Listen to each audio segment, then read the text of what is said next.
You're laying in bed, scrolling through social media, and you suddenly realize it's way later than you intended it to be. Another night where you're going to bed way too late. Has that ever happened to you? It certainly happened to me. Hi, I'm Carly Myers, your friendly stress management expert, and this month we are talking about media overload and time management. And back by popular demand, I have two amazing sleep experts. Excuse me, two amazing sleep experts to talk about media overload and how it impacts our sleep. Welcome to the show. Thank you. Thank you. Awesome. So I would love if you could take a second for those of us who don't know you, just to quickly introduce yourselves. Hi, I'm Dr. Jacqueline Kloss. I am a clinical psychologist and I am in a private practice in Bryn Mawr. And my specialty is behavioral sleep medicine, which means I look at the behavioral factors that affect our sleep health and specifically treat things like insomnia, which many people struggle with. I'm also co-founder of Behavioral Sleep Medicine Associates, and I'm here with my colleague, Amanda Swain, Dr. Swain, and I'll let her introduce herself. Hi, thanks. My name's Amanda Swain. I'm a board-certified family medicine physician, and I've done training specifically in behavioral sleep medicine. As Jackie mentioned, I too focus on insomnia. And I have a practice at the University of Pennsylvania where I really see students, and surprisingly, or not surprisingly, students have a lot of struggles with sleep. And we talk a lot about media and screen time. So this is a really great topic to focus on. Yes, I was so excited when we talked about this, like doing this on the show, because I do think it's so important. And by the way, I'm not shocked, not shocked at all. So I'm curious for both of you, why is media overload such an important topic or such an important thing to be discussing right now? Well, I think we, as a culture, spend a tremendous amount of time on our screens. And that can be for the purposes of work or education, but for a lot of us, especially during quarantine, it's really as a way to distract. And that can have a lot of effects on our sleep, as Jackie and I will happily talk about with you. Awesome. So I'm curious, tell me a little bit more about how you ended up here.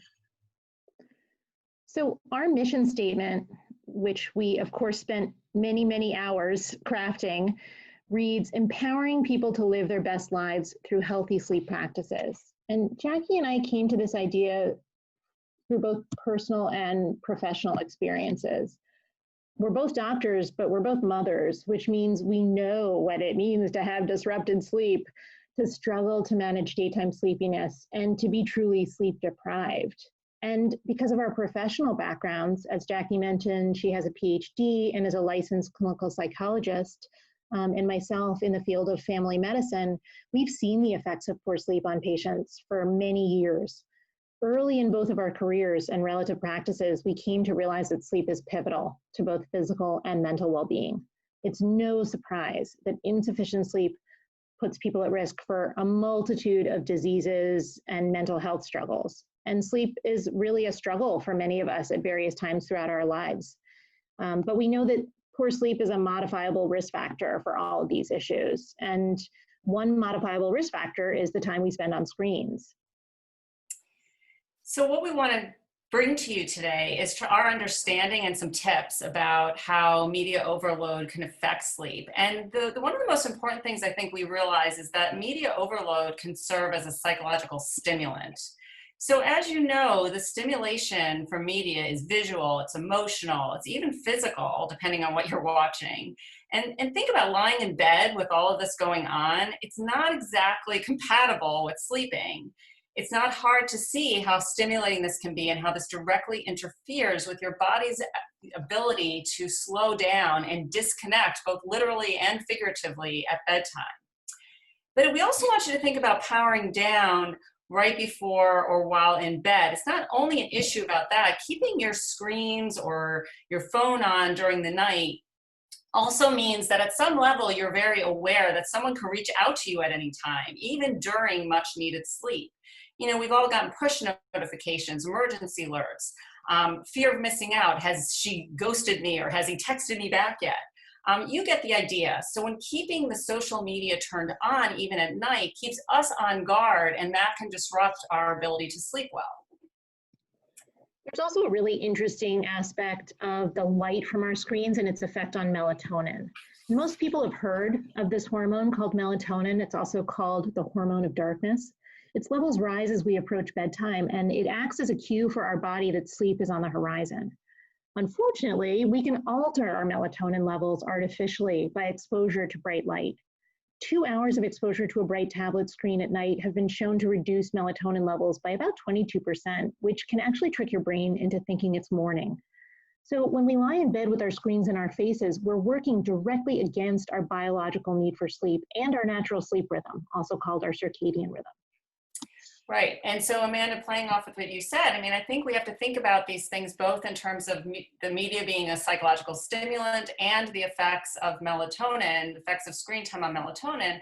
Next question comes up. So, well, what's the risk? What's the harm? Not only does media exposure cause psychological stimulation and lead to these melatonin levels from bright light, but it can also literally displace or disrupt sleep. So it can affect our sleep quantity. It's easy to push past bedtime just by being distracted by social media. And that can affect the amount of hours we allot for sleep. And this is especially dangerous for teenagers who are likely to use their screens for schoolwork, socializing, and entertainment, alarm clocks, etc. It can also lead to unintended wake-ups. The use of multiple electronic devices at the same time has been associated with less sleep at night and a greater degree of sleepiness during the day. So it affects our nighttime sleep and also our daytime functioning. In fact, a National Sleep Foundation poll found that children who left electronics on at night, just having them on, are more likely to fall asleep in school. So we just want to leave people with a few countermeasures. Number one is, it's a good idea to institute a screen curfew. So think about powering down your device at least an hour before bed.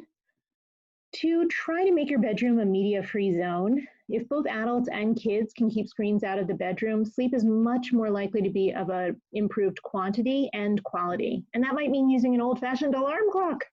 Heaven forbid. Oh, no. I know, it's hard to imagine if those, I'm sure you can find them somewhere. And choose an alternative wind down method in your hour before bed. Don't rely on the screen. Perhaps even consider more media-free downtime during the day. Really start to train yourself that it can wait. Because media never sleeps, but we all must. And the news in your social media feed will be there for you when you wake up.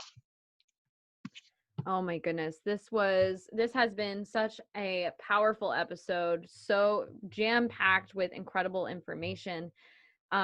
I love your tips of, instituting a curfew with the screen time, creating a media-free zone, and really creating and choosing that alternate wind down method, because I think these are tools that we hear about how media overload affects us all the time in terms of comparison and in terms of I'm addicted as a casual joke, right? But we're not really talking about how this really can create a ripple effect in our lives. So I just want to thank you guys one more time for coming on the show. This has been incredible. That's our pleasure. Thank you, Carly. Thanks, Carly. Absolutely. So for those of you who are listening, we want to know, which of these tips are you going to use to heal your sleep cycle from social media? Now, I want to know, are you feeling overworked and exhausted? If you are, I've got great news for you. The Stress Less Company works with high-achieving CEOs, business owners, and managers just like you to find that sense of peace and freedom they desire. And as a result of our work together, they learn how to properly manage their time, tasks, and energy so that they can experience more free time, efficiency, and prosperity. Sounds pretty good, right? Apply for a complimentary Stress Less Clarity session today to start the conversation about working together. Visit stresslessco.com/apply. This concludes this episode of the Stress Less Show. If you've enjoyed this week's episode, let us know by giving us a big old thumbs up and hitting that follow or subscribe button. Thanks for listening. Share if it resonated, and we'll see you next week.